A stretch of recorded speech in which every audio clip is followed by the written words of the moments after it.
2,700만 달러, 33살, 고작 7골. ESPN 본사 회의실에서 저는 단언했습니다. 이건 MLS 역사상 최악의 이적이 될 거라고요. 전 세계 언론이 코웃음 쳤죠. 은퇴 준비하러 가는 거라고, 마지막 연봉이나 땡기러 오는 거라고. 저도 그렇게 믿었습니다. 완전히 확신했어요. 그런데 3주 후 재무팀에서 올라온 보고서를 보는 순간 제 손이 떨렸습니다. 8천억 원, 150만 장. 이게 대체 무슨 일이 벌어진 거죠? 안녕하세요. 저는 ESPN 아시아 지부 수석 에디터 마크 챈들러입니다. 스포츠 저널리즘 현장에서 15년을 일했고 수많은 빅딜 이적들을 분석해왔어요. 메시의 마이애미 이적도 직접 취재했었죠. 그런 제가 오늘 여러분께 들려드릴 이야기는 제 커리어에서 가장 큰 오판에 관한 거예요. 2025년 여름이었습니다. 로스앤젤레스의 뜨거운 태양 아래 우리 편집팀은 한창 여름 이적 시장 특집을 준비하고 있었어요. 회의실 스크린에 손흥민이라는 이름이 떴을 때 저는 주저없이 말했죠. 이건 최악의 이적 사례가 될 거라고요. 근거는 명확했어요.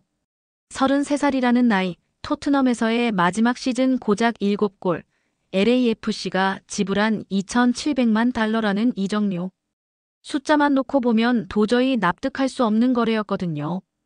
팀 내 젊은 기자 한 명이 그래도 아시아 마케팅 가치는 있지 않냐고 물었을 때 저는 코웃음을 쳤습니다. 마케팅만으로 2,700만 달러를 정당화할 순 없다고요. 편집회의는 빠르게 진행됐어요. 여름 이적 시장 최악의 딜 순위를 매기는 자리였는데 손흥민의 LAFC 이적은 만장일치로 2위에 올랐죠. 1위는 어느 유럽 구단이 영입한 노장 미드필더였고요. 우리는 특집 기사 제목까지 정했어요. 황혼의 스타들, 마지막 월급 챙기기라고요. 그때 저는 정말 확신했어요. MLS는 유럽 리그에서 은퇴를 앞둔 선수들이 마지막으로 돈 벌러 가는 리그라고요. 손흥민도 예외는 아닐 거라고 생각했죠. 프리미어 리그에서 10여 년을 뛰었으니 이제 편하게 뛰면서 커리어를 정리하려는 거겠거니 했습니다. 사실 제 주변 동료들도 비슷한 생각이었어요. 로이터 통신 기자는 이적료가 과대평가됐다고 분석했고 가디언지는 토트넘이 잘 팔았다는 논평을 실었어요. 심지어 한국 언론마저도 우려 섞인 반응이 많았죠. 프리미어리그를 떠나는 게 아쉽다. 조금만 더 버텼으면 좋았을 텐데 이런 반응들이었습니다. 저는 그날 밤 기사 초안을 작성하면서도 확신에 차 있었어요. 데이터가 모든 걸 말해주고 있었거든요. 33살 공격수의 평균 골 생산성, MLS 이적 후 유럽파 선수들의 성적 하락, 곡선, 이적료 대비 기대 효과 분석까지 모든 지표가 제 판단을 뒷받침했습니다. 하지만 첫 번째 경고 신호는 의외로 빨리 왔어요. 계약 발표 나흘 후 LAFC 구단 측에서 보도자료가 왔는데 유니폼 선주문 물량이 이미 10만 장을 넘었다는 거예요. 저는 그냥 한국 팬들의 일시적 열광이겠거니 했죠. 곧 식을 거라고 생각했습니다. 그러다 계약 발표 3주 후 재무팀에서 올라온 첫 보고서를 받았을 때예요. 저는 정말 눈을 의심했습니다. 유니폼 판매량이 150만 장이라고요? SNS 누적 조회수가 340억 회, 구단 시장 가치 상승분이 8천억 원. 이게 말이 되나 싶었어요. 회의실에 다시 모인 편집팀은 숨죽인 채 보고서를 검토했어요. 누구 하나 쉽게 말을 꺼내지 못했죠. 젊은 기자가 조심스럽게 물었습니다. 그럼 우리 기사 어떻게 하죠? 저는 잠시 망설이다가 대답했어요. 일단 지켜보자고요. 아직 경기장에서 뛰지도 않았으니까요. 그때 저는 몰랐습니다. 이게 시작에 불과하다는 걸요. 손흥민이라는 이름 하나가 단순히 티켓 판매나 유니폼 매출을 넘어서 MLS라는 리그 전체의 지형을 바꿔놓을 거라는 사실을요. 무지했던 건 저였어요. 숫자만 보고 사람을 보지 못했던 거죠. 지금 돌이켜보면 제가 가장 크게 착각했던 게 뭔지 알아요. 저는 손흥민을 그저 나이든 선수로만 봤던 거예요. 하지만 그는 여전히 진화하고 있는 선수였고 무엇보다 사람들의 마음을 움직일 줄 아는 사람이었습니다. 이건 단순한 이적이 아니었어요. 하나의 현상이었죠. 계약 발표 3주 후였어요. 금요일 오후 저는 평소처럼 커피를 들고 책상에 앉아 있었죠. 그때 재무팀장 캐럴이 급하게 회의실로 오라는 메시지를 보냈습니다. 목소리가 떨리고 있었어요. 뭔가 큰일이 났구나 싶었죠. 회의실 문을 열자 이미 주요 팀원들이 모여 있었어요. 스크린에는 엑셀 시트가 가득 띄워져 있었고요. 캐럴이 리모컨을 들고 떨리는 목소리로 말했습니다. 여러분, 이거 실제 숫자예요. 3번 확인했어요. 첫 번째 슬라이드가 나왔을 때 회의실이 조용해졌어요. LAFC 유니폼 판매량 150만 장. 저는 순간 귀를 의심했죠. 150만 장이요? 메시가 마이애미로 갔을 때도 6개월 만에 100만 장이었는데 손흥민은 3주 만에 이 숫자를 만들어냈다고요? 더 놀라운 건 그 다음이었어요. SNS 누적 조회수 340억 회. LAFC 공식 인스타그램 팔로워가 200만 명에서 1200만 명으로 급증했고 틱톡 계정은 아예 새로 만들었는데 사흘 만에 500만 팔로워를 돌파했대요. 이게 대체 어떻게 가능한 거냐고 누군가 물었지만 아무도 대답하지 못했습니다. 캐럴이 다음 슬라이드를 넘겼어요. 구단 시장 가치 변동 추이였죠. LAFC의 기업 가치가 계약 발표 전 5천억 원에서 1조 3천억 원으로 뛰었다는 겁니다. 8천억 원 상승이에요. 단 3주 만에요. 이건 단순한 인기가 아니었어요. 완전히 다른 차원의 경제적 파급 효과였죠. 저는 손을 들고 물었어요. 혹시 아시아 시장만 집계한 건 아니냐고요. 캐럴이 고개를 저었습니다. 전 세계예요. 특히 북미 시장 반응이 폭발적이래요. LA 지역 티켓 판매량이 전년 대비 380% 증가했고 원정 경기 티켓도 매진 행진이래요. 마케팅팀에서 올라온 추가 보고서는 더 충격적이었어요. 손흥민 관련 상품 카테고리가 따로 생겼는데 유니폼뿐 아니라 모자, 머플러, 핸드폰 케이스까지 다 팔린대요. 심지어 손흥민 얼굴이 박힌 피자가 LA 한인타운에서 나왔는데 하루에 500판씩 팔린다고 하더라고요. 젊은 데이터 분석가가 조심스럽게 말했어요. 사실 더 놀라운 건 검색 트렌드래요. 구글 트렌드에서 MLS 검색량이 전년 대비 700% 상승했고 손흥민 검색량은 메시를 넘어섰대요. 유튜브에서는 손흥민 관련 영상 조회수가 일주일 만에 100억 회를 돌파했다고 하더군요. 저는 그때 깨달았어요. 이건 단순한 마케팅 성공이 아니라는 걸요. 손흥민이라는 이름 하나가 MLS라는 리그 전체의 가치를 끌어올리고 있었던 거예요. 다른 구단들도 덩달아 티켓 판매량이 늘었고 중계권 협상에서도 유리한 고지를 점했대요. ESPN 본사에서도 연락이 왔어요. 손흥민 출전 경기 시청률이 평균 200% 상승했다는 겁니다. 특히 아시아 지역 중계권료가 기존 계약의 3배로 뛰었고 유럽에서도 MLS 중계를 요청하는 방송사가 늘어났대요. 이건 전례 없는 일이었죠. 스폰서 계약도 줄을 이었어요. 나이키가 LAFC와 재계약을 하면서 계약 규모를 2배로 늘렸고 현대자동차는 아예 리그 전체 메인 스폰서로 들어왔어요. 한국 기업들만이 아니었어요. 아디다스, 코카콜라, JP모건까지 MLS 스폰서십에 관심을 보였다고 하더군요. 회의실 분위기가 무거워졌어요. 우리가 뭘 놓쳤는지 모두가 알았거든요. 저는 조용히 노트북을 열어서 3주 전 작성했던 기사 초안을 꺼냈습니다. 최악의 이적이라고 썼던 그 기사요. 글자 하나하나가 제 얼굴을 때리는 것 같았어요. 캐럴이 마지막 슬라이드를 띄웠어요. 경제학자들의 분석 보고서였는데 손흥민의 LAFC 이적이 LA 지역 경제에 미치는 파급 효과가 연간 2조 원대로 추산된대요. 관광 수익, 식음료 매출, 교통 수익까지 모두 포함한 거죠. 한 사람이 도시 경제를 움직이고 있었어요. 저는 그날 밤 사무실에 혼자 남아서 생각했어요. 도대체 뭘 놓친 걸까요?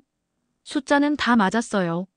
나이도 맞고 전 시즌 골 기록도 맞고 이적료도 맞았죠.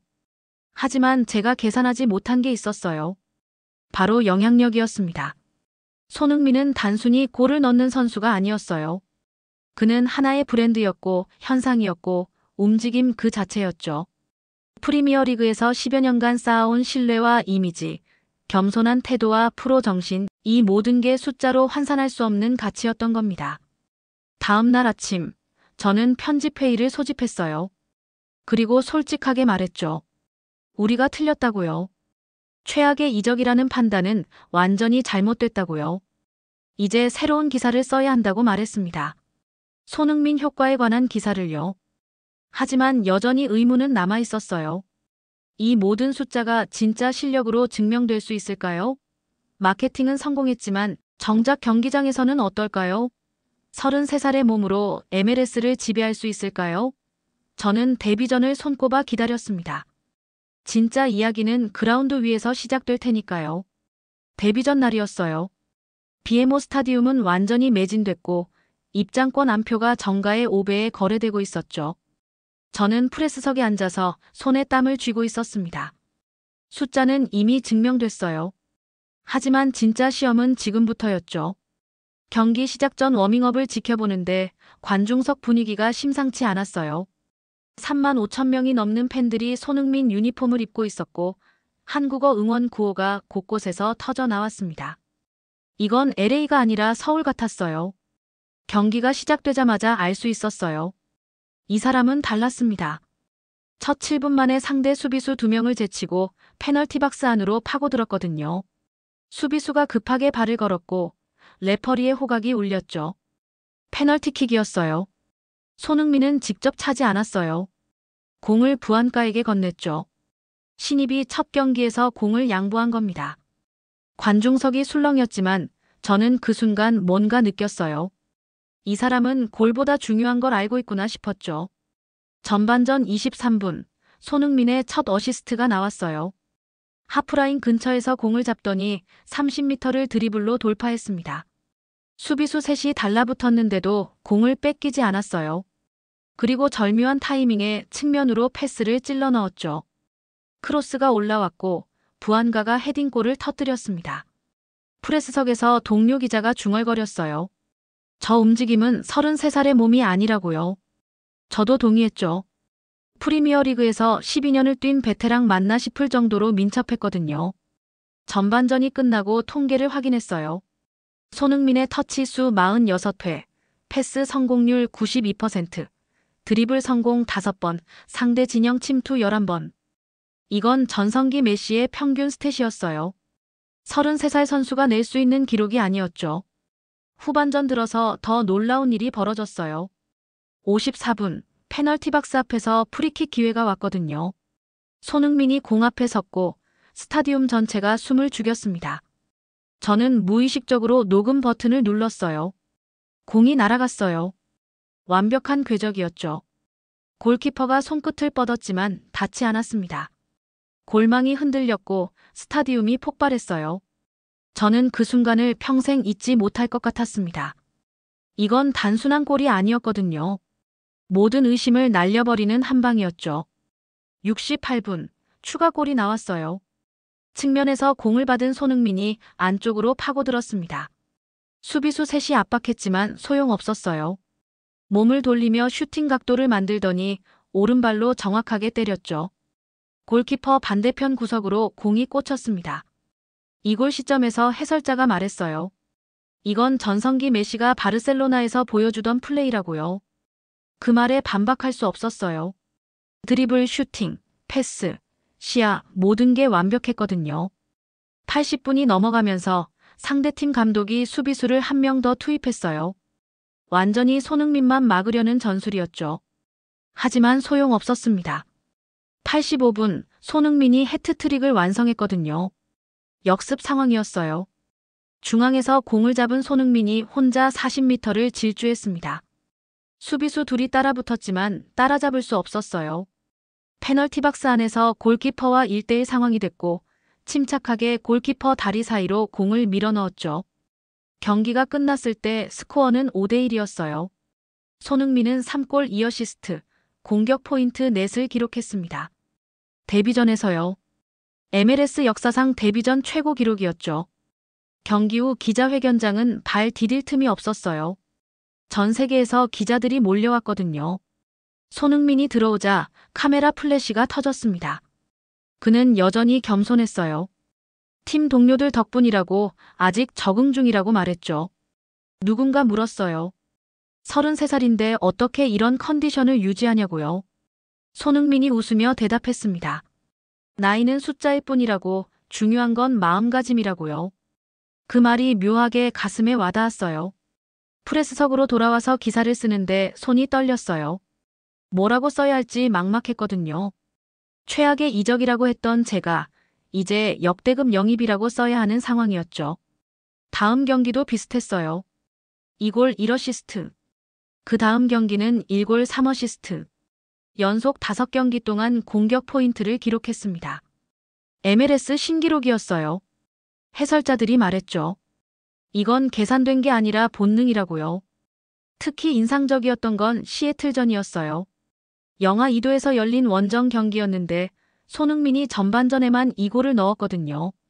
추운 날씨에도 움직임은 여전히 날카로웠습니다. 경기 후 상대팀 수비수가 말했어요. 그를 막으려면 파울밖에 방법이 없다고요. 실제로 파울을 많이 당했어요.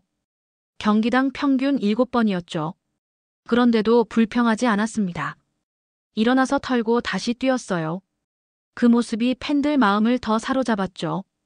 6경기가 지났을 때 기록을 봤어요. 7골 6어시스트, 유효 슈팅 32개, 공격 포인트 참여율 78%. 이건 한 시즌 기록이 아니라 6경기 기록이었어요. 말도 안 되는 숫자였죠. 저는 그때 인정할 수밖에 없었어요. 이건 단순한 마케팅이 아니었습니다. 손흥민은 진짜였어요. 그라운드 위에서 모든 걸 증명하고 있었죠. 나이리그 의심, 모든 걸 날려버리는 퍼포먼스였습니다. 경기를 볼 때마다 느꼈어요. 이 사람은 여전히 진화하고 있구나. 33살이 끝이 아니라 새로운 시작이구나. MLS는 은퇴 리그가 아니라 그에게는 또 다른 도전의 무대였던 거예요. 시즌이 진행되면서 흥미로운 현상이 나타났어요. 상대팀 수비수들이 손흥민을 막기 위해 전술을 바꾸기 시작한 거죠. 1대1로는 불가능하다는 걸 모두가 알았거든요. 샌프란시스코전이었어요. 상대팀 감독이 경기 전 인터뷰에서 솔직하게 말했습니다. 손흥민을 막으려면 파울을 각오해야 한다고요. 실제로 그날 경기에서 손흥민은 11번의 파울을 당했어요. 한 경기 최다 기록이었죠. 하지만 놀라운 건 그 다음이었어요. 손흥민은 한 번도 화내지 않았거든요. 파울을 당하고 넘어져도 금방 일어났고 심지어 상대 선수에게 손을 내밀어 일으켜주기까지 했습니다. 그 모습을 본 관중석에서 박수가 터져나왔어요. 특히 기억에 남는 장면이 있어요. 상대팀 수비수 일리아 산체스와의 대결이었죠. 산체스는 MLS에서 손꼽히는 거친 수비수였거든요. 그런데 손흥민을 상대하면서 완전히 당했습니다. 전반전 32분이었어요. 손흥민이 측면에서 공을 잡았고 산체스가 바로 압박을 들어왔죠. 몸싸움이 거칠었어요. 산체스가 팔꿈치로 밀어붙였지만 손흥민은 중심을 잃지 않았습니다. 그리고 순간적으로 방향을 틀며 산체스를 제쳤어요. 산체스가 다시 따라붙었어요. 이번엔 등 뒤에서 유니폼을 잡았죠. 명백한 파울이었지만 레퍼리가 놓쳤습니다. 손흥민은 그래도 멈추지 않았어요. 유니폼이 잡힌 채로 2걸음을 더 나아가서 크로스를 올렸고 그 공이 골로 연결됐죠. 경기 후 산체스가 인터뷰에서 말했어요. 손흥민을 막을 방법이 없다고요. 파울을 해도 소용없고 몸으로 막으려 해도 빠져나간다고요. 그는 지금까지 상대한 공격수 중 가장 어려운 선수라고 고백했습니다. 더 흥미로운 건 팬들 반응이었어요. 산체스가 소속된 팀 홈구장에서 다음 경기가 열렸는데 자기 팀 팬들조차 손흥민을 응원했거든요. 어느 팬이 인터뷰에서 말했습니다. 그를 미워하고 싶은데 도저히 미워할 수 없다고요. 실제로 원정 경기마다 이런 일이 벌어졌어요. 상대팀 홈구장인데도 손흥민 유니폼을 입은 팬들이 3분의 1은 됐거든요. 응원 구호도 절반은 손흥민 이름이었죠. MLS 역사상 처음 있는 일이었습니다. 달라스전에서는 더 극적인 순간이 있었어요. 후반전 70분쯤이었죠. 손흥민이 돌파를 시도하다가 상대 수비수의 거친 태클에 넘어졌습니다. 발목을 잡고 고통스러워하는 모습에 스타디움 전체가 조용해졌어요. 트레이너들이 달려왔고 들것까지 준비됐죠. 모두가 교체를 예상했습니다. 그런데 손흥민이 일어났어요. 발목을 몇 번 돌려보더니 괜찮다는 신호를 보냈죠. 그리고 다시 뛰었습니다. 놀라운 건 그 다음이었어요. 5분 후 손흥민이 골을 넣었거든요. 방금 부상을 당한 그 발로요. 프리킥 상황이었는데 완벽한 킥으로 골망을 흔들었습니다. 그 순간 상대팀 팬들까지 일어나서 박수를 쳤어요. 경기가 끝나고 손흥민은 자기를 태클한 수비수에게 다가갔어요. 모두가 뭐 하는 건가 싶었죠. 그런데 손흥민이 그 선수를 껴안았습니다. 괜찮다고 경기 중 있을 수 있는 일이라고 말하는 게 카메라에 잡혔어요. 그 수비수가 나중에 SNS에 글을 올렸어요.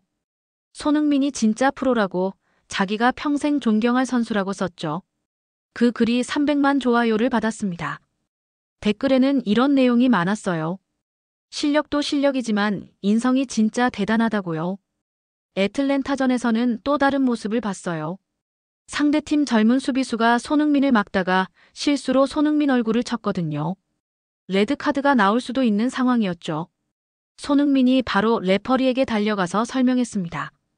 일부러 한 게 아니라고, 카드를 주지 말라고요. 레퍼리는 결국 옐로 카드만 꺼냈어요. 그 젊은 수비수가 손흥민에게 고맙다며 악수를 청했고 손흥민은 웃으며 받아줬습니다. 관중석에서 환호가 터져나왔죠. 이건 단순한 스포츠맨십이 아니었어요. 진짜 리더의 모습이었습니다. 시즌 중반쯤 되니까 통계가 나왔어요. 손흥민이 MLS에서 가장 많은 파울을 당한 선수였죠. 경기당 평균 8번이었습니다. 그런데 동시에 가장 페어플레이 점수가 높은 선수이기도 했어요. 단 한 번도 상대에게 거친 플레이를 하지 않았거든요. 해설자들이 분석했어요. 손흥민의 플레이 스타일이 수비수들을 파울로 내몬다고요. 너무 빠르고 너무 정확하고 예측이 불가능해서 정당한 방법으로는 막을 수가 없다는 거죠. 그래서 수비수들이 어쩔 수 없이 파울을 선택한다고요. 실제로 여러 감독들이 인터뷰에서 비슷한 말을 했어요. 손흥민은 공간이 없는 곳에서도 공간을 만들어낸다고요. 1대1 상황에서는 승률이 90%가 넘는다고요. 심리전에서도 항상 이긴다고 했죠. 포틀랜드전 경기 전 기자회견이었어요. 상대팀 주장이 말했습니다. 손흥민을 막는 건 불가능하다고, 다만 골을 최소화하는 게 목표라고요. 실제 경기에서 포틀랜드는 수비수 5명을 배치했어요. 그래도 손흥민은 이 골을 넣었죠. 특히 두 번째 골이 압권이었어요. 수비수 넷이 에워싸고 있는 상황이었거든요. 탈출구가 없어 보였죠. 그런데 손흥민이 몸을 돌리면서 공을 발 뒤꿈치로 튕겨냈습니다. 수비수들 사이로 공이 빠져나갔고 그 공을 다시 받아서 골을 넣었어요. 그 골을 보고 상대팀 감독이 벤치에서 박수를 쳤어요. 카메라에 잡혔는데 고개를 절레절레 흔들면서도 웃고 있었죠.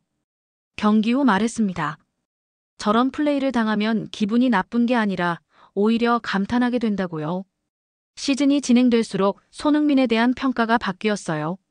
처음엔 골과 어시스트만 주목받았죠.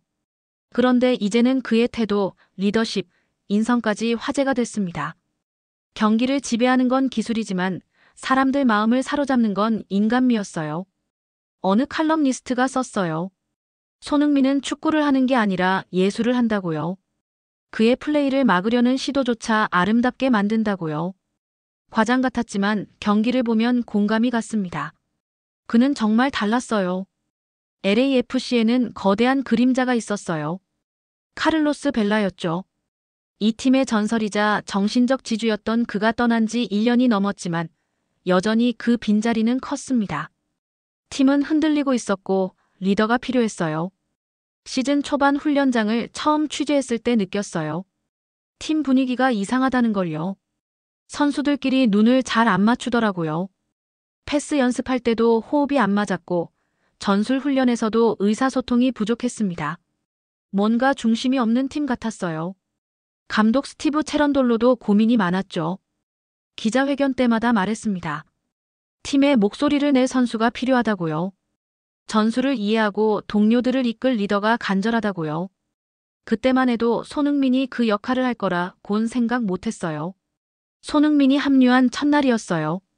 저는 훈련장 펜스 너머에서 지켜봤죠. 손흥민은 일찍 도착해서 혼자 볼을 차고 있었습니다. 다른 선수들이 하나둘 모이기 시작했고 인사를 나눴어요.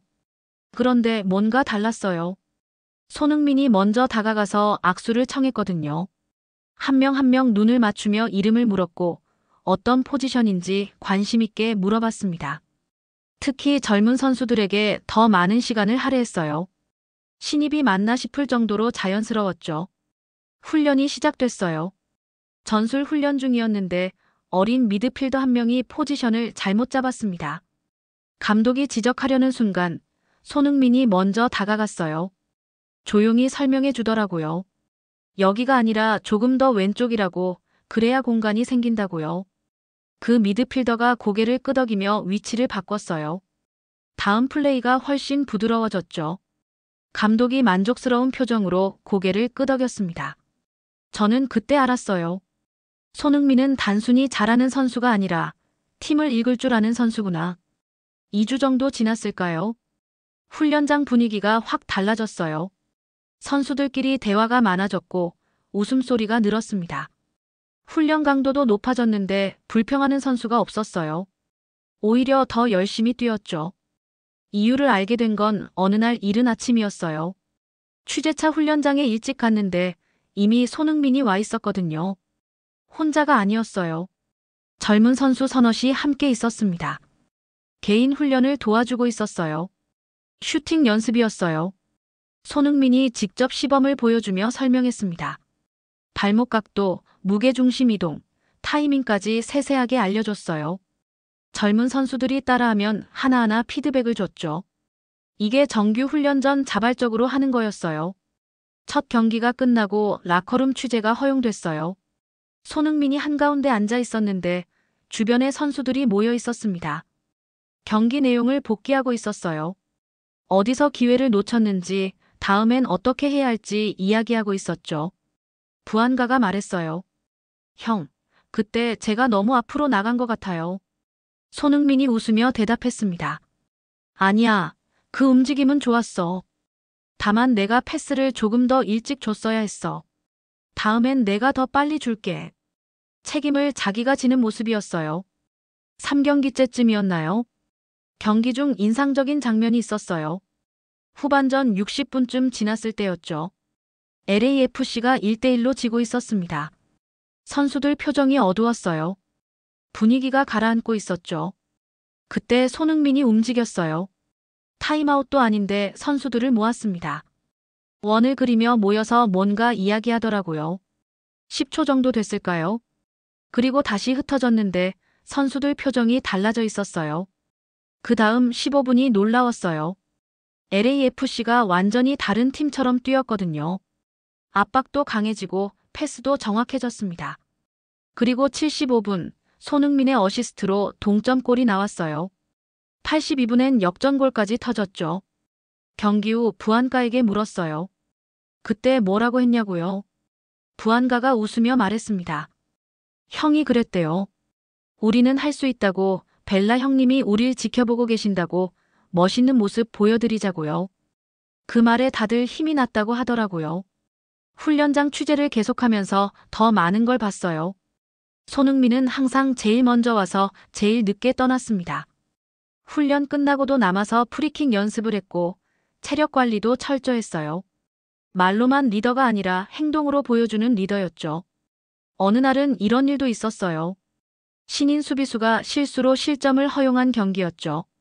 경기가 끝나고 그 선수가 라커룸 구석에 앉아서 고개를 못 들고 있었어요. 손흥민이 다가가서 어깨를 두드렸습니다. 괜찮아, 다음에 잘하면 돼. 누구나 실수는 해. 나도 수도 없이 했어. 그 신인 선수가 나중에 인터뷰에서 울먹였어요. 손흥민 형이 없었으면 축구 그만뒀을 거라고요. 그 한마디가 얼마나 큰 위로가 됐는지 모른다고요. 그 인터뷰 영상이 1000만 조회수를 넘겼습니다. 시즌 중반쯤 되니까 확실히 보였어요. LAFC가 하나의 팀이 된 거요. 경기 중에도 선수들이 끊임없이 소통했고 서로를 격려했습니다. 누가 실수해도 탓하지 않았어요. 대신 같이 만회하려고 뛰었죠. 감독 체런돌로가 기자회견에서 말했어요. 손흥민이 온 후로 팀이 완전히 바뀌었다고요. 기술적인 부분만이 아니라 정신적인 부분에서요. 선수들이 서로를 믿게 됐고 팀을 위해 희생할 줄 알게 됐다고요. 특히 인상적이었던 건 원정 경기였어요. 마이애미전이었는데 버스 안에서 손흥민이 기타를 꺼냈거든요. 노래를 부르기 시작했죠. 한국 노래였는데 가사는 몰라도 따라 부를 수 있는 멜로디였어요. 선수들이 하나둘 따라 불렀습니다. 버스 안 분위기가 완전히 달아올랐어요. 긴장했던 선수들이 웃고 떠들었죠. 그날 경기에서 LAFC가 대승을 거뒀습니다. 우연이 아니었어요. 손흥민이 팀 분위기를 완전히 바꿔놓은 거죠. 홈 경기 때는 또 다른 모습을 봤어요. 경기 시작 전 라커룸에서 손흥민이 연설을 했습니다. 길지 않았어요. 오늘 우리 홈에서 뛴다고, 우리를 믿고 온 팬들에게 보답하자고, 서로를 믿고 뛰자고요. 간단했지만 울림이 있었어요. 선수들이 피치로 나갈 때 표정이 달랐어요. 투지가 넘쳤죠. 그날 LAFC는 4대 0으로 이겼습니다. 손흥민이 3골을 넣었지만 더 중요한 건 팀 전체가 하나처럼 움직였다는 거예요.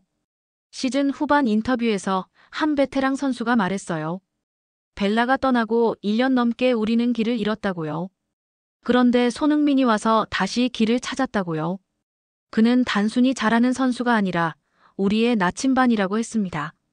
저는 그 말에 공감했어요. 손흥민은 카를로스 벨라의 빈자리를 채운 게 아니었어요. 새로운 방식으로 팀을 이끌고 있었죠. 벨라가 카리스마로 이끌었다면 손흥민은 공감과 소통으로 이끌었습니다. 둘 다 리더였지만 스타일은 완전히 달랐어요. 드니 부안가는 이미 좋은 선수였어요. LAFC 공격의 핵심이었고 지난 시즌 15골을 넣은 스트라이커였죠. 하지만 뭔가 부족했어요. 잠재력은 있는데 폭발하지 못하는 느낌이었달까요? 손흥민이 오기 전 부안가를 취재한 적이 있어요. 조용한 선수였죠. 인터뷰할 때도 말이 많지 않았고 피치에서도 묵묵히 자기 역할만 했습니다. 골은 넣었지만 결정적인 순간에 주춤하는 모습을 자주 봤어요. 첫 합동 훈련 날이었어요. 손흥민과 부안가가 처음 호흡을 맞췄죠. 투톱으로 배치됐는데 처음엔 어색했습니다. 패스 타이밍이 안 맞았고 움직임도 따로 놀았어요. 당연했죠.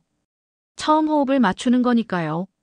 그런데 20분쯤 지나니까 뭔가 달라지기 시작했어요. 손흥민이 부안가의 움직임을 관찰하고 있었거든요. 부안가가 어떻게 뛰는지, 언제 공간으로 파고드는지 유심히 보더라고요. 그리고 그에 맞춰 패스 타이밍을 조절하기 시작했습니다. 훈련 후 둘이 남아서 따로 연습했어요. 저는 멀리서 지켜봤죠. 손흥민이 부안가에게 뭔가 설명하고 있었습니다. 제스처로 움직임을 보여주고 부안가가 그대로 따라하고요. 30분 정도 그렇게 연습했어요. 다음 날 훈련에서 변화가 보였어요. 둘의 패스 성공률이 확 올랐거든요. 특히 부안가가 뒷공간으로 침투할 때 손흥민의 패스가 정확하게 떨어졌습니다. 마치 오래 함께한 듀오처럼 보였어요. 데뷔전이었어요. 전반전 23분, 첫 합작골이 나왔죠. 손흥민이 하프라인에서 공을 잡았습니다.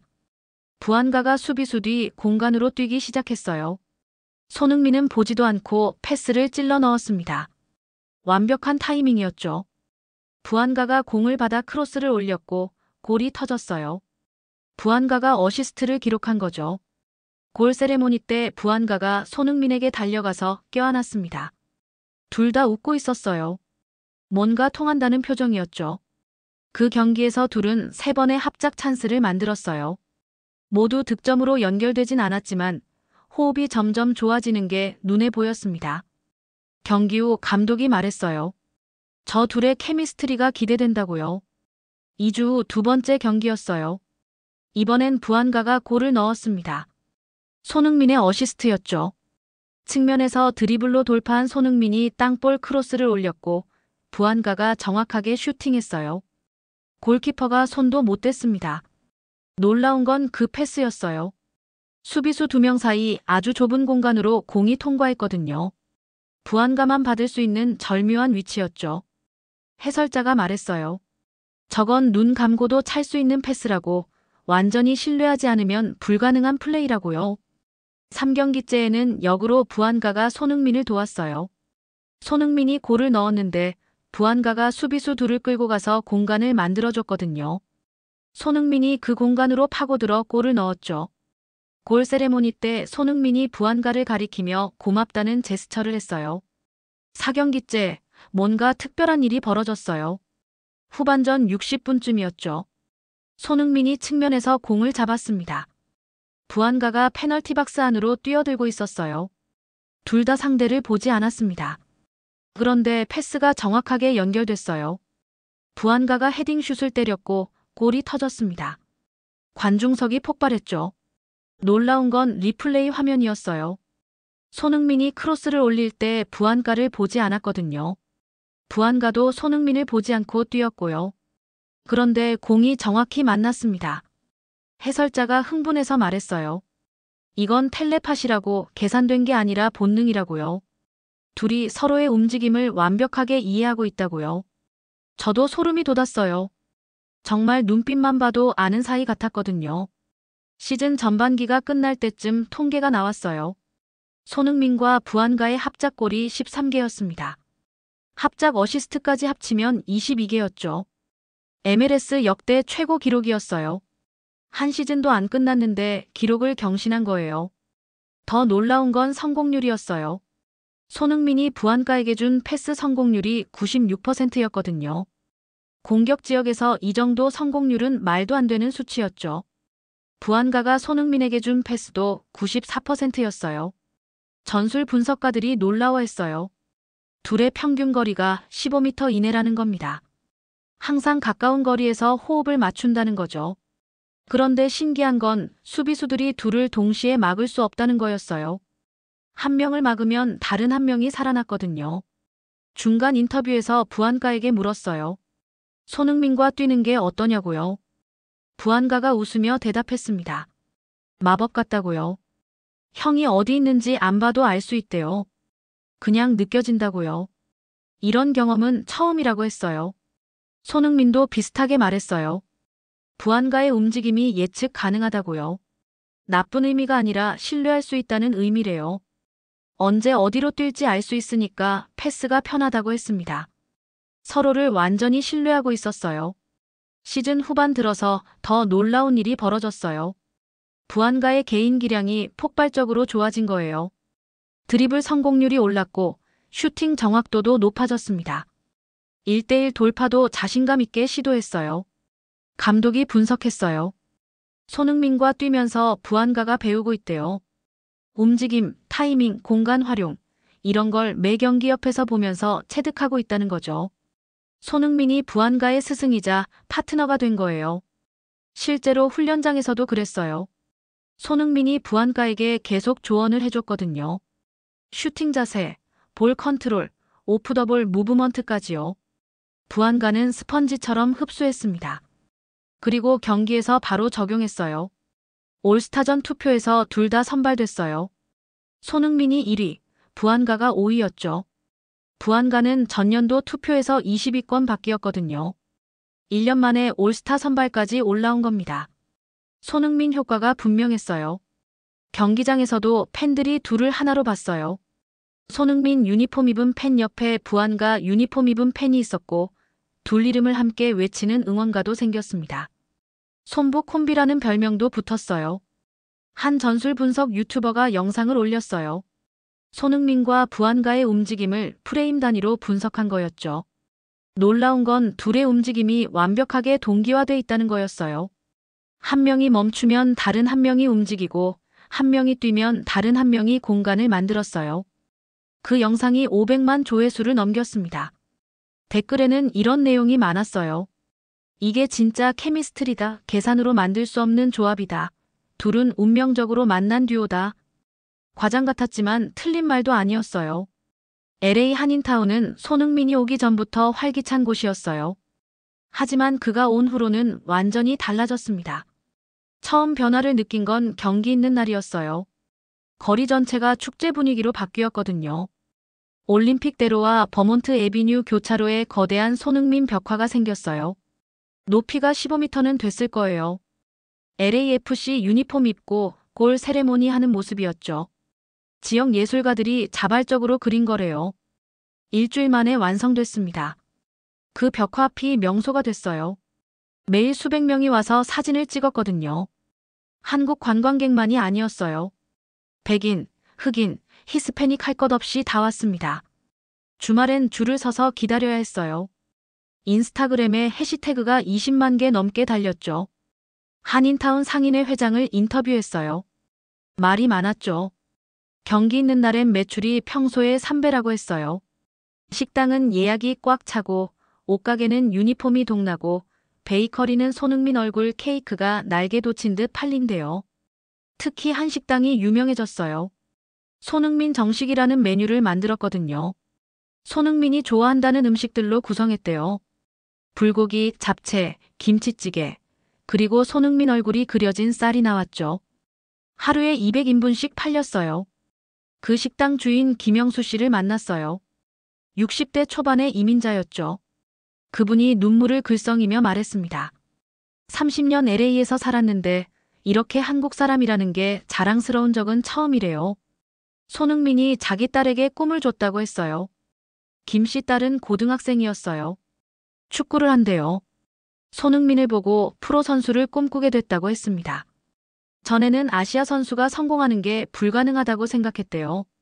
그런데 손흥민을 보고 생각이 바뀌었다고요. 한인타운만이 아니었어요. 다운타운 LA 전체가 달라졌습니다. BMO 스타디움 주변 상권이 활성화됐거든요.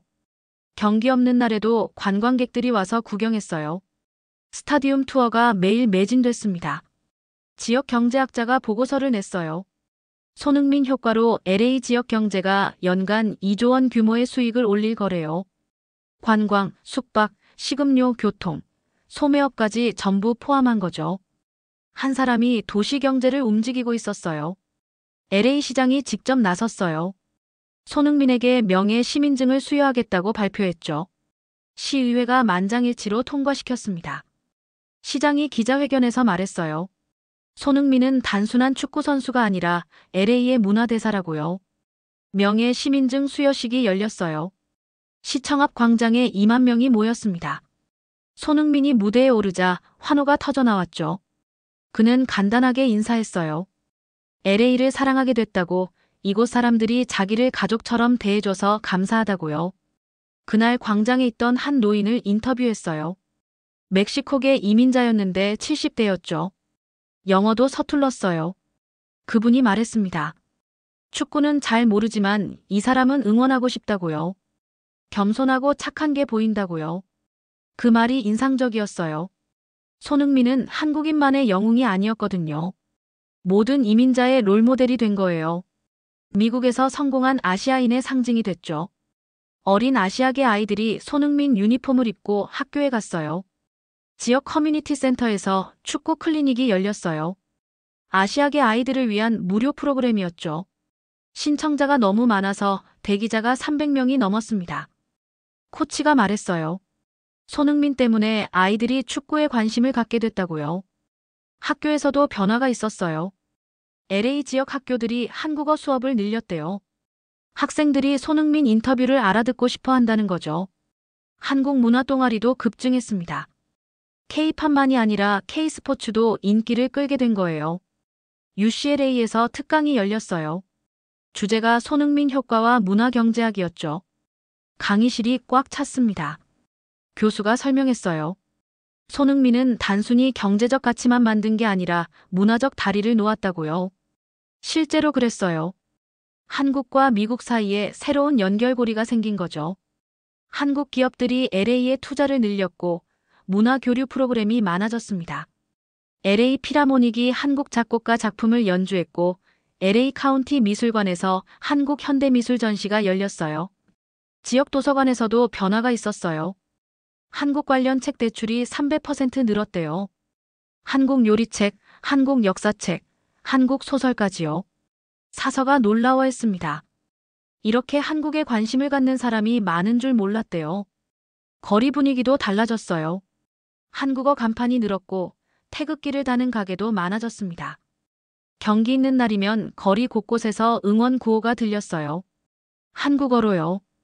한국 사람이 아닌 사람들도 따라 불렀죠. 한백인 청년을 만났어요. 25살인데 한국어를 배우고 있대요. 이유를 물었더니 손흥민 팬이 되면서 한국 문화에 관심이 생겼대요. 한국 드라마도 보고 한국 음악도 듣고 한국 음식도 먹는다고 했어요. 그 청년이 말했어요. 손흥민을 보면서 한국에 대한 고정관념이 깨졌대요. 아시아인은 조용하고 소극적일 거라 생각했는데 완전히 달랐다고요. 손흥민은 당당하고 카리스마 있고 리더십도 있다고 했습니다. 소셜미디어에서도 변화가 보였어요. 해시태그 소녀과 해시태그가 트렌드였죠. 사람들이 손흥민에게 영감받은 이야기를 올렸습니다. 공부를 열심히 하게 됐다는 학생, 새로운 도전을 시작했다는 직장인, 꿈을 포기하지 않게 됐다는 예술가까지요. 한 싱글맘의 글이 인상적이었어요.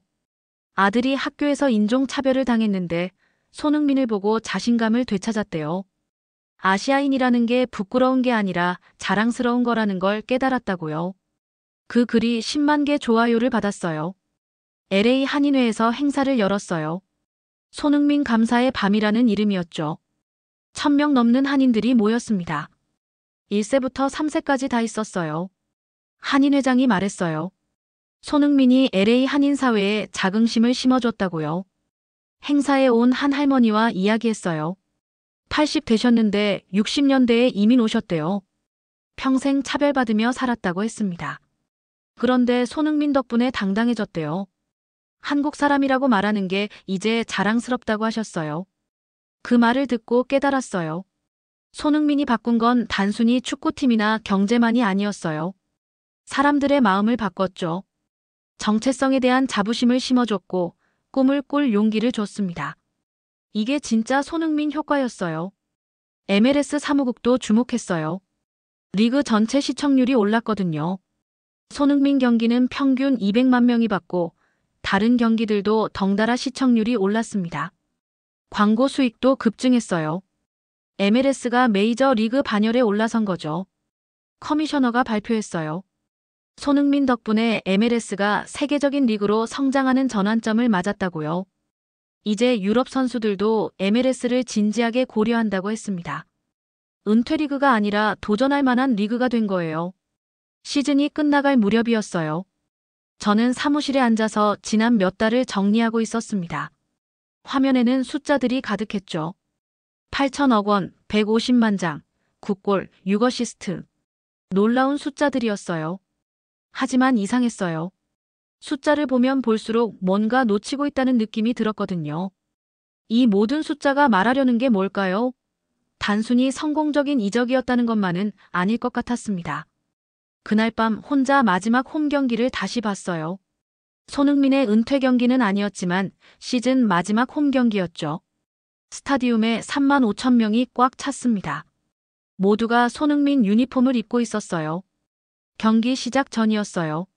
손흥민이 피치에 나올 때 관중석 전체가 일어났습니다. 기립박수였죠. 3분 넘게 계속됐어요. 손흥민이 당황한 듯 손을 흔들며 인사했습니다. 그 순간 제 눈에 눈물이 맺혔어요. 왜 울컥했을까요? 그때 깨달았어요. 이 모든 숫자 뒤에 숨은 진짜 의미가 뭔지요. 신뢰였습니다. 사람들이 손흥민을 믿었던 거예요. 그가 약속을 지킬 거라고, 최선을 다할 거라고, 실망시키지 않을 거라고 믿었죠. 생각해보면 이상한 일이었어요. 33살 선수를 왜 그렇게 믿었을까요? 숫자로는 설명할 수 없었어요. 나이도 많았고 전 시즌 기록도 좋지 않았죠. 하지만 사람들은 믿었습니다. 그리고 손흥민은 그 믿음을 배신하지 않았어요. 경기가 시작됐어요. 전반전 15분, 손흥민이 첫 골을 넣었습니다. 완벽한 프리킥이었죠. 공이 골망에 꽂히는 순간 스타디움이 흔들렸어요. 단순한 환호가 아니었습니다. 감사의 외침이었어요. 후반전 70분쯤이었어요. 손흥민이 부상으로 교체됐습니다. 벤치로 걸어 나올 때 또 기립박수가 터졌죠. 이번엔 5분 넘게 계속됐어요. 상대팀 팬들까지 일어나서 박수를 쳤습니다. 저는 프레스석에서 그 광경을 보며 생각했어요. 이게 숫자로 측정 가능한 가치일까요? 8천억 원으로 환산할 수 있는 걸까요? 아니었어요. 이건 돈으로 살 수 없는 거였습니다. 존경이었고 감사였고 사랑이었어요. 손흥민이 만들어낸 건 경제적 가치만이 아니라 정서적 유대였죠. 시즌 종료 후 기자회견이 있었어요. 저는 손흥민에게 물었습니다. 이 모든 성공의 비결이 뭐냐고요? 그가 잠시 생각하더니 대답했어요. 약속을 지키려고 노력했다고요. 팬들과의 약속, 팀과의 약속, 자기 자신과의 약속을요. 그 말이 오래 기억에 남았어요. 약속이요. 그렇게 단순한 거였을까요? 하지만 생각해보니 맞았어요. 손흥민은 계약할 때부터 약속했죠. 최선을 다하겠다고, LAFC를 우승으로 이끌겠다고, 팬들을 실망시키지 않겠다고요. 그리고 그는 그 약속을 지켰습니다. 훈련장에서 가장 먼저 오고 가장 늦게 떠났어요. 경기마다 혼신을 다했고 부상에도 뛰었습니다. 팬사인회도 빠지지 않았고 지역 봉사활동도 참여했어요. 말이 아니라 행동으로 약속을 지켰죠. 사무실로 돌아와서 제가 썼던 기사들을 다시 봤어요. 최악의 이적이라고 썼던 첫 기사부터요. 부끄러웠습니다. 저는 숫자만 봤거든요. 나이, 골 기록, 이적료만 계산했죠. 하지만 가장 중요한 걸 놓쳤어요. 사람을요. 손흥민은 숫자가 아니었어요. 그는 12년 프리미어리그에서 쌓아온 신뢰의 결정체였습니다. 겸손함, 프로정신, 끈기, 리더십, 이 모든 게 숫자로 환산될 수 없는 가치였어요. 그리고 그 가치가 LA에서 폭발한 거죠. 다음 날 편집회의에서 최종 기사를 발표했어요. 제목은 이랬습니다. 손흥민 효과, 숫자를 넘어선 신뢰의 힘. 8천억 원이라는 숫자 뒤에는 수백만 사람들의 신뢰가 있었다고 썼어요. 150만 장 유니폼 판매 뒤에는 그를 믿고 응원한 팬들이 있었다고요. 9골 6어시스트라는 기록 뒤에는 매 경기 혼신을 다한 땀이 있었습니다. MLS 역대 최고 듀오라는 평가 뒤에는 부안가와 함께 새벽에 흘린 땀이 있었어요. 리그 가치 상승 뒤에는 그가 보여준 진정성이 있었죠. 기사를 쓰면서 깨달았어요. 우리 스포츠 저널리즘이 배워야 할 게 뭔지요. 숫자는 결과일 뿐 원인이 아니에요. 진짜 이야기는 숫자 너머에 있습니다. 사람이 있고 노력이 있고 신뢰가 있어요. 손흥민이 증명한 건 33살도 늦지 않다는 것만이 아니었어요. 진정성이 통한다는 거였죠. MLS가 은퇴 리그가 아니라는 것도 증명했습니다. 제대로 된 선수가 와서 최선을 다하면 리그 전체가 달라질 수 있다는 걸 보여줬어요. 그는 시대가 바뀌었다는 걸 몸소 증명했습니다. 이제 스타는 마케팅으로 만들어지지 않아요. 결과로 말하고 행동으로 보여줘야 합니다. 팬들은 진짜와 가짜를 구분할 줄 알아요. 그리고 진짜를 선택하죠. 손흥민은 그 교차점에 서 있었어요. 실력과 인성, 프로 정신과 겸손함, 리더십과 배려가 만나는 지점이요. 숫자로는 표현할 수 없는 완벽한 균형이었습니다. 그래서 사람들이 열광한 거예요. 마지막 문단을 쓸 때 손이 떨렸어요. 이렇게 썼습니다. 손흥민 효과는 단순한 성공 스토리가 아니다. 이건 신뢰에 관한 이야기다. 한 사람이 약속을 지켰을 때 얼마나 큰 파급 효과가 일어나는지 보여주는 사례다. 33살이라는 이유로 무시당했던 선수가 모든 것을 증명해냈다. 숫자로, 기록으로, 그리고 무엇보다 사람들의 마음으로 증명했다. 이게 새로운 시대의 스포츠다. 팬은 진정성을 선택하고 스타는 행동으로 말한다. 기사를 제출하고 창밖을 봤어요. LA의 노을이 아름다웠습니다. 저 어딘가에서 손흥민이 내일 훈련을 준비하고 있겠죠. 여전히 가장 먼저 도착할 거예요. 여전히 최선을 다할 거고요. 그게 그의 방식이니까요. 저는 처음으로 인정했어요. 제가 완전히 틀렸다고요. 최악의 이적이 아니라 최고의 이적이었다고요. 아니, 이적을 넘어선 현상이었다고요. 손흥민은 단순히 팀을 옮긴 게 아니었습니다. 새로운 기준을 만들었어요. 앞으로 MLS 이적 시장이 달라질 거예요. 단순히 나이나 최근 기록만 보지 않을 겁니다. 그 선수가 가진 진정성, 프로 정신, 신뢰도까지 평가하게 될 거예요. 손흥민이 그 선례를 만들었으니까요. 사무실을 나서며 생각했어요. 저널리스트로서 이런 이야기를 취재할 수 있어서 행운이라고요. 손흥민 효과를 직접 목격했고 그 의미를 기록으로 남길 수 있었으니까요. 이건 단순한 스포츠 기사가 아니었습니다. 시대의 변화를 담은 기록이었어요. 집으로 가는 길에 한인타운을 지나쳤어요. 손흥민 벽화 앞에 여전히 사람들이 줄을 서 있었습니다. 스마트폰으로 사진을 찍고 웃고 떠들고 있었어요. 다양한 인종, 나이 배경을 가진 사람들이 하나가 돼 있었죠. 그게 답이었어요. 숫자 뒤에 숨은 진짜 메시지는 연결이었습니다. 손흥민이 사람들을 연결시켰어요. 한국과 미국, 아시아와 서양, 세대와 세대를요.